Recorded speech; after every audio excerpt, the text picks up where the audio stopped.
Watch AAU television. AAU TV is the place to be for every person in higher education in Africa. Better be there or be nowhere. Continuez de regarder la télé et surtout sur le AAU. Keep watching it and it will change the way you interact with higher education on the continent. AAU, great job. I want to tell you that AAU television is fantastic, it's educative, it's informative, and it is a must for anybody who is interested in higher education in Africa. When I was in Accra last year, I did an interview on this TV. It's a very important mouthpiece. It's a data, it's a bank of all we need for the development of higher education in Africa. People should make an effort to view it because it discusses very current issues of development across the continent. I believe that the station will continue to promote the overall development of Africa, particularly in the tertiary education sector. AAU TV provides a platform and shares a lot of information to a broader audience. So we wish you all the best and please continue serving AAU TV, the voice of higher education in Africa.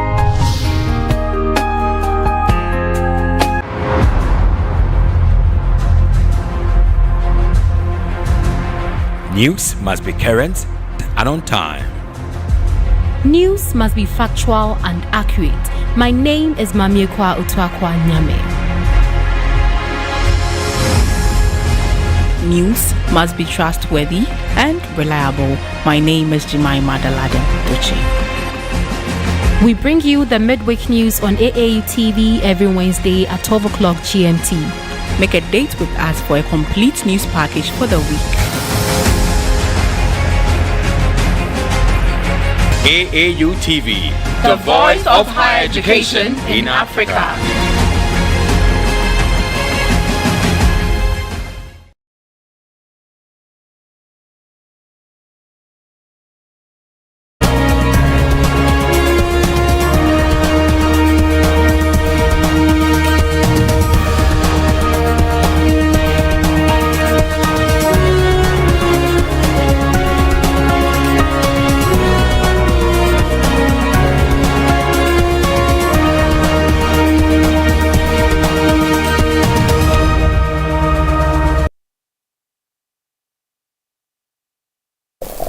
You're welcome to the Midweek News on AAU TV, your trusted voice of higher education in Africa. My name is Jemima Daladem Doche. And my name is Ajaman Otredako. In this week's headlines on higher education, AAU appoints new director of research and academic programs. And in our health, ginger supplements show promise to treating autoimmune diseases, new research suggests. In our Discovery Story, Abidjan exhibition spotlights African arts and the digital revolution. In our sports story, Kenya, Uganda, and Tanzania to co-host 2027 Africa Cup of Nations. Stay with us for more news and details after the short break. We'll be right back.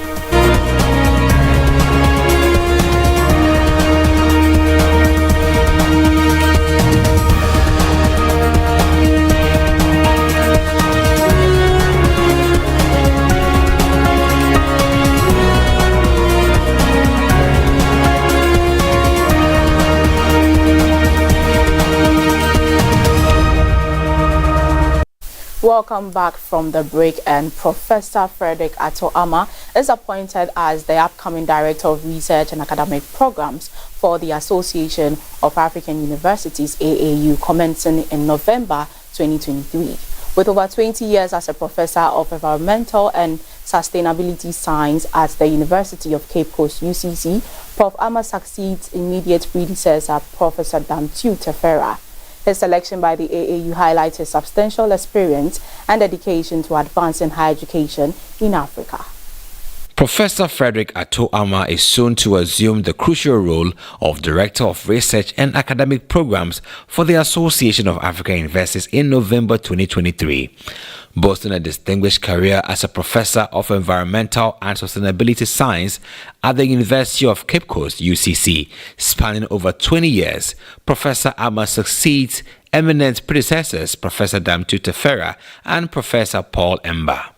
His previous role as Director of the Directorate of Research, Innovation and Consultancy (DRIC) at UCC from April 2019 to July 2022 was marked by notable achievements, including spearheading the development of the university's inaugural intellectual property policy and research reports. Beyond his academic achievements, Professor Ama has played instrumental roles in shaping environmental quality standards in Ghana and participated in global assessment with the United Nations Environment Programme. His leadership roles at UCC, including head of the Department of Environmental Science, underscore his commitment to advancing higher education. Professor Ama's new role as a Director of Research and Academic Programs for the AAU entails significant responsibilities encompassing the operationalization and efficiency of all AAU projects and programs. He is entrusted with articulating the AAU's core values and strategically positioning them in project proposals to ensure a competitive edge in project sourcing. With an impressive publication record of over 150 peer-reviewed scientific articles and accolades such as the Association of American Publishers Awards for professional and scholarly excellence in environmental sciences, Professor Ama's appointment signals a transformative phase for the AAU, promising innovative research strategies, enhanced academic programs, and continued dedication to advancing higher education across Africa. Still on higher education, ECOWAS member states recently met in Gambia to validate the ECOWAS draft TVET strategy for skill improvement and employability. This crucial step reflects a concerted effort to address challenges within the technical and vocational education and training TVET sector. This initiative, held from September 19 to 21, involved representatives, experts and development partners aiming to enhance skills, employability and entrepreneurship. Stakeholders from member states of the Economic Community of West African States (ECOWAS) recently convened in Gambia to validate the ECOWAS draft TVET strategy for skills improvement and employability (ETSI).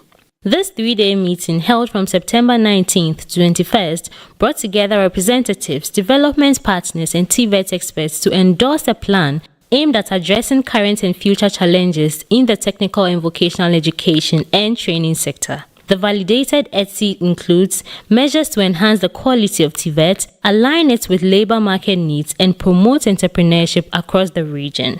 The ETSI is anticipated to serve as a transformative tool, promoting inclusive growth, sustainable job creation, and a substantial improvement in skills and employability throughout the ECOWAS region.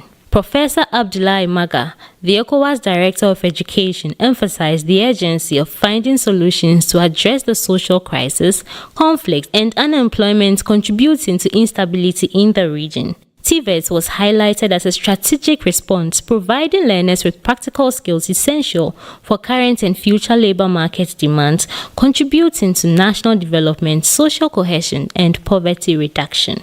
The outcomes of the meeting are expected to guide ECOWAS in translating collective aspirations into actionable plans for inclusive development and sustainability. The importance of the TVET subsector in equipping young people with vocational skills align with ECOWAS's broader development strategy. Yusufa Toure, the permanent secretary at the Ministry of Higher Education in Gambia, stressed the correlation between human capital development and national progress.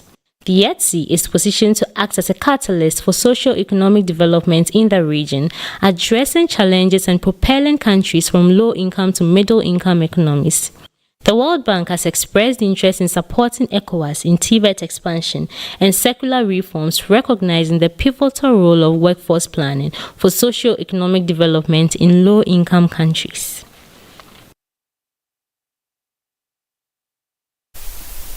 This is a good one, I must say, Carmen, where there is a validation of the ECOWAS draft TVET strategy for skills improvement and employability. I would say this one holds a significant promise, seeing that it is even meant to address the present issue of unemployment in the region, and also acknowledging that we need TVET in our curricula.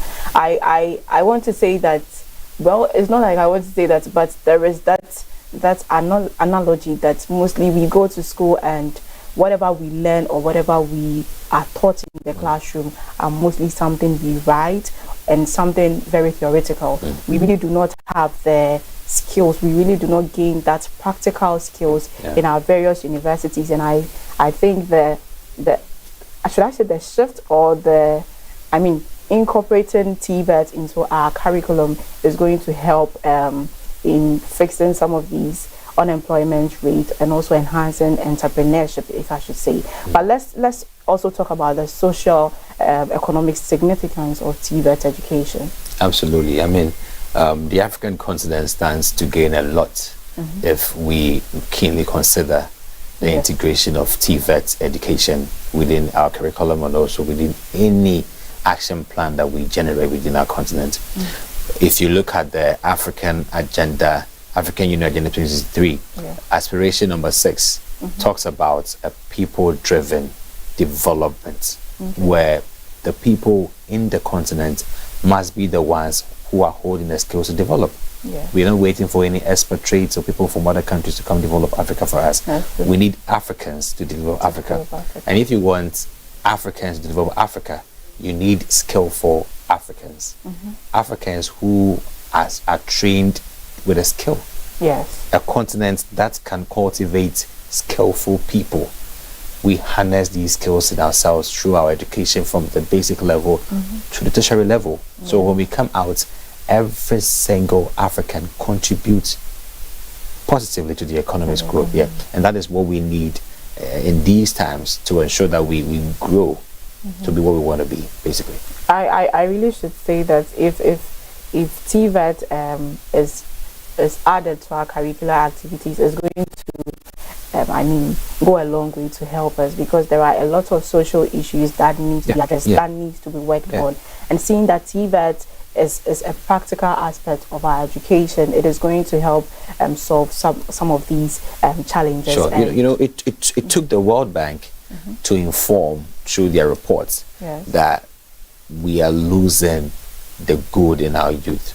We have actually been losing of our youth for dividend to social vices, and poverty has consumed a lot of these young people, and these young people find themselves doing so many, I would say, unscrupulous things, and it's all because of how poorly structured the continent's vision and aspirations has been arranged. And we look forward that if we want to silence the guns, as the African Union aspires to do so, if we want to reduce child soldiers, terrorism, teenage pregnancy, and all these petty menaces that destroy and affect the health of the African continent, we should ensure that everybody is skillful and busy and productive. If people are idle, it's gonna be negative. So we should make sure that everyone is skillful. Everybody is skillful and busy. Sure, okay, so health news is up next. And catching up on health, new research indicates that ginger supplements may play a crucial role in managing inflammation for individuals with autoimmune diseases. The study reveals that ginger consumption in healthy individuals increases resistance to neutrophil extracellular trap formation, a process linked to inflammation in conditions like lupus and rheumatoid arthritis. A groundbreaking study published in JCI Insight has explored the potential of ginger supplementation in influencing neutrophils, a type of white blood cell. The research focused on neutrophil extracellular trap net formation, a process known as netosis, which plays a role in inflammation in autoimmune diseases. The study revealed that ginger consumption by healthy individuals enhanced the resistance of neutrophils to netosis. Overactive neutrophils are implicated in various autoimmune diseases, and the ability of ginger to restrain netosis suggests a promising avenue for treating inflammation in such conditions. The clinical trial involved the daily intake of a ginger supplement, 20 mg of gingerols per day for 7 days by healthy volunteers. This supplementation led to increased levels of CAMP, a chemical inside neutrophils, inhibiting netosis in response to disease-level stimuli. Senior co-author Kristen Dumorel, MD, PhD emphasized the potential of ginger to counteract overactive neutrophils, providing a natural supplement for managing symptoms in individuals with autoimmune diseases. Another senior co-author, Jason Knight, MD and PhD holder, highlighted the study's significance in providing evidence of a biological mechanism underpinning ginger's anti-inflammatory properties. The researchers hope that the compelling evidence will prompt healthcare providers and patients to consider ginger supplements strategically as part of treatment plans for inflammatory conditions. Given the scarcity of unknown natural supplements addressing overactive neutrophils, ginger emerges as a potential complementary element in existing treatment programs. The researchers expressed optimism about the prospect of clinical trials investigating ginger's efficacy in patients with autoimmune and inflammatory diseases characterized by overactive neutrophils encompassing lupus, rheumatoid arthritis, antiphospholipid syndrome, and even COVID-19.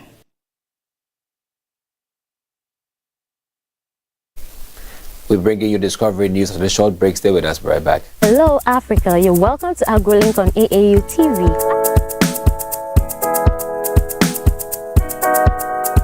AgroLink is a program that aims at showcasing and highlighting agricultural activities on the continent.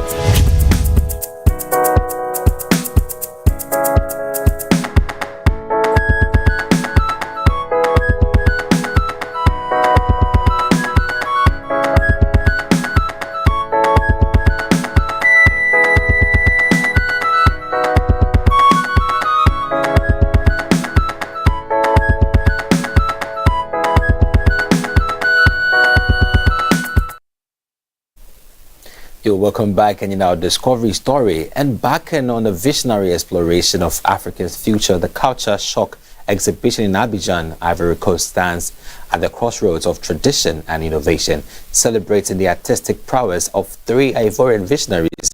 This showcase transcends the conventional offering, a mesmerizing blend of traditional and futuristic artworks. The Cultural Shock exhibition in Abidjan, Ivory Coast, is a captivating exploration of the future of Africa through the lens of art and technology.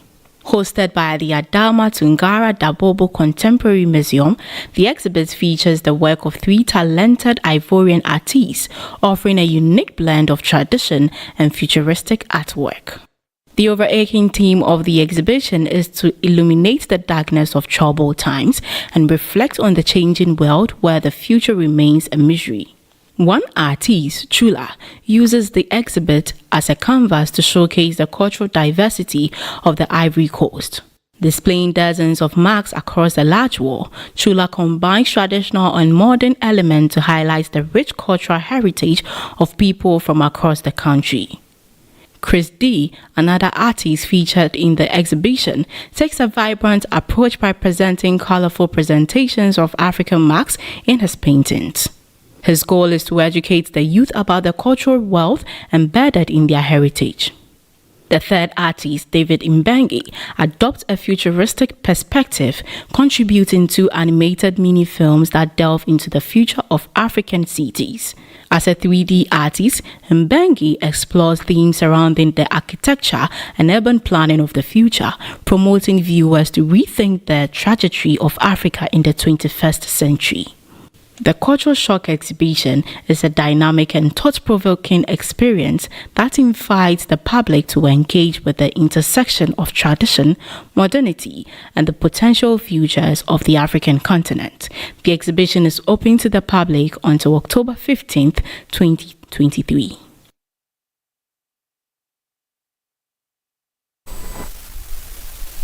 So thank you for staying with us, but we bring you more on sports and entertainment. Jemima standing by with more on sports and entertainment. Stay with us, we'll be right back. Are you a university, college, high school, private organization, NGO, individual professor, instructor or facilitator seeking to take advantage of the numerous benefits of online education? Look no further. the AAU eLearn Africa LMS is a great opportunity to begin your journey to online course development and creation for teaching, learning and training purposes. AAU eLearn Africa LMS, which is a partnership between the Association of African Universities and eLearn Africa, has made available ease to use online learning tools to all stakeholders within the educational ecosystem of the African continent. This is to enhance teaching and learning in the bid to expand online learning opportunities for students in Africa. The online platform is open and available for free to all stakeholders and facilitates virtual access to classes without needing the other tools such as Zoom, Microsoft Teams, among others. For more information, visit www.elearnafricalms.com or contact us via aauLMS@aau.org or estherm@elearnafrica.com. Follow us on LinkedIn, Twitter, and Facebook at AAU eLearn Africa LMS.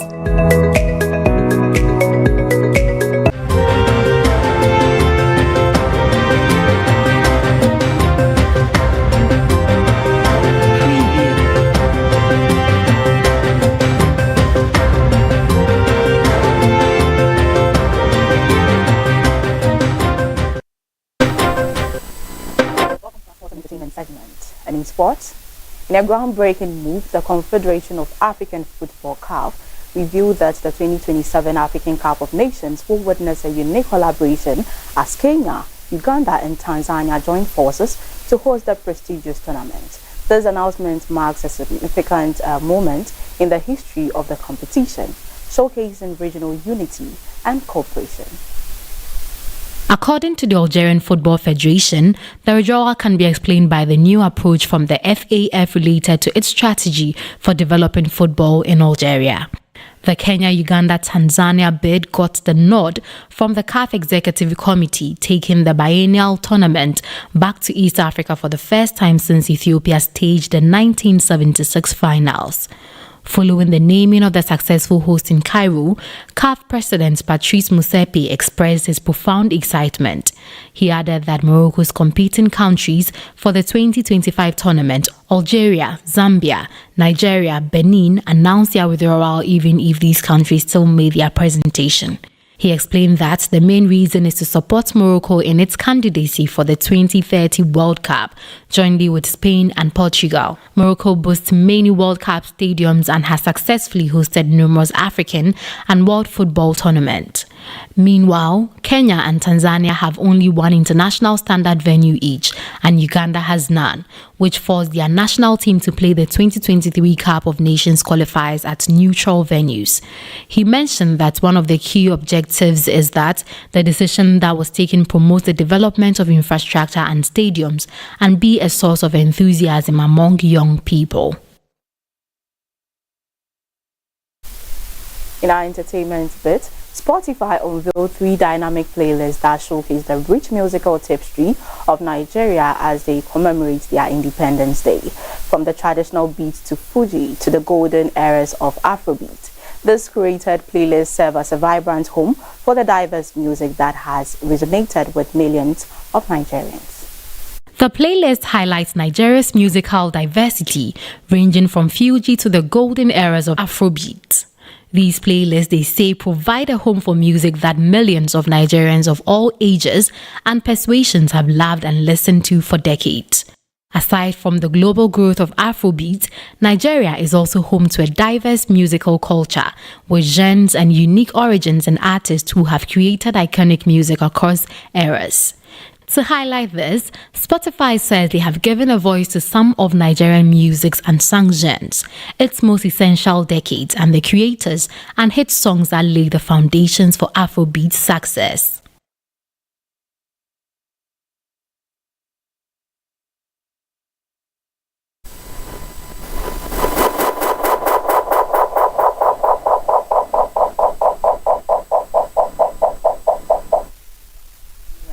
My name is Jemima Daladem Doche. Up next is Business and International.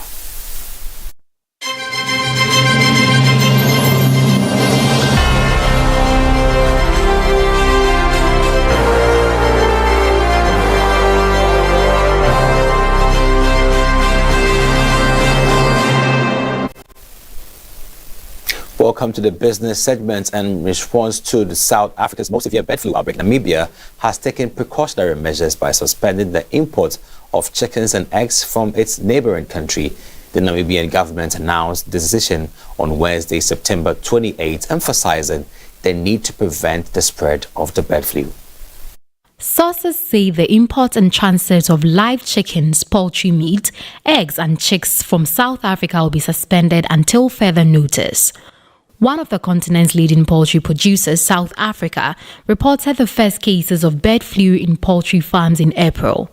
Due to its proximity, it was Namibia's preferred supplier of chickens.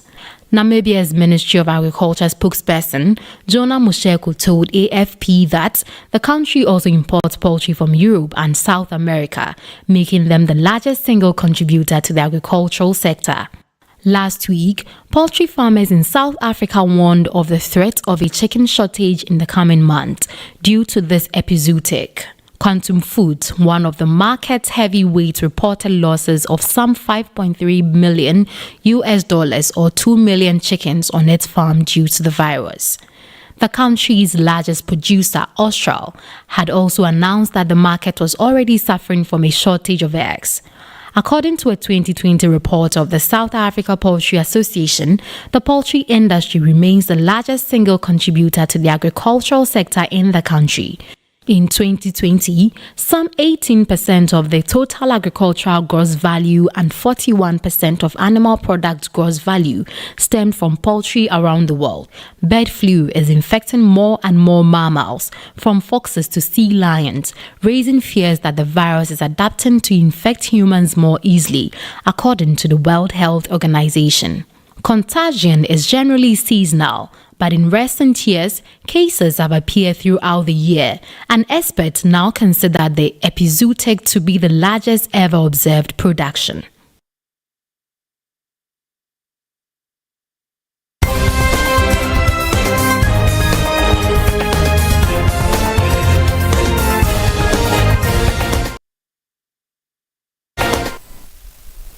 In our international scene, breaking a near decade-long hiatus due to an European Union ban, flights between Libya and Italy have recommenced. Libya-based Meschi Airways conducted the inaugural flight on Saturday, establishing a twice-weekly connection between Tripoli and Rome. The EU has suspended Libyan airline flights and restricted them from entering member states' airspace in 2014 during a period of intense conflict in Libya. The EU stopped flights operated by Libyan airlines and banned them from entering member states' airspace in 2014 as the country was mired in intense fighting. For much of the past decade, Libyans have had to transit through cities such as Tunis, Istanbul, and Cairo to reach Europe by air. Hamdi Zanad, the airline station manager at Mitiga Airport, stated that this would significantly simplify the travel process for Libyan citizens heading to Europe and help alleviate the challenges caused by the nearly decade-long interruption. Restarting flights is part of intensive government efforts to lift the European ban on Libyan civil aviation, Libya's UN-recognized government said on Facebook. Successive Libyan governments have since pushed for the ban to be lifted. Meschi Airways was launched in 2022, the year after EU member Malta announced it would allow flights to and from Libya. It is unclear how the airline was able to circumvent the EU ban, which remains in place. In early July, the Libyan government said the Italian government had lifted the ban on Libyan civil aviation using Italian airspace, and that flights would resume in September. Italy, Libya's former colonial power, and the Mediterranean island nation of Malta are now the only European countries to have resumed flights from Libya. Rome has not officially commented on the move.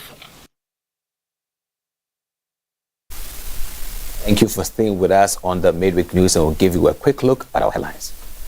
In higher education, AAU appoints new director of research and academic programs. And in our health, ginger supplements show how promise in treating autoimmune diseases, new research suggests. In our Discovery Brit, Abidjan exhibition spotlights African arts and the digital revolution. And in our sports, Kenya, Uganda and Tanzania to co-host AFCON 2027 tournament. Thank you for sticking with us on the Midweek News on AAU TV. You can also get interactive with us on our various social media platforms, Association of African Universities on Facebook and YouTube. My name is Jemima Daladen. And my name is Ajiman Ochudako. Enjoy your day and be safe.